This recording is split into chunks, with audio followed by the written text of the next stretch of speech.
தனியார் பேருந்துகள் ஏற்படுத்தும் தொடர் விபத்துக்கள். கோவை பேருந்து நிலையத்தில் போக்குவரத்து காவல்துறையினர் சோதனை. கோவை காந்திபுரம் மாநகர பேருந்து நிலையத்தில் கடந்த சில தினங்களுக்கு முன்பு அதிகாலை 5 மணி அளவில் பேருந்துக்காக காத்திருந்த பயணிகள் மீது தனியார் நகர பேருந்து ஒன்று கட்டுப்பாட்டை இழந்து தடுப்புகளை இடித்துக்கொண்டு மற்றொரு பேருந்து மீது மோதி நின்றது.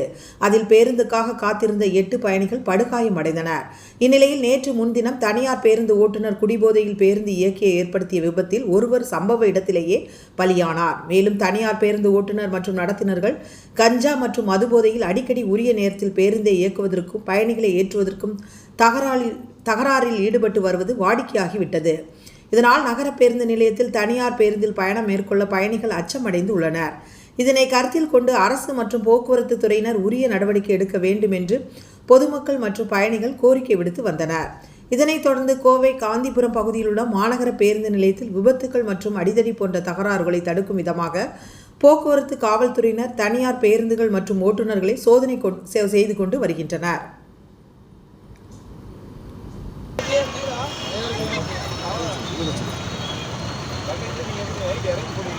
வயிறு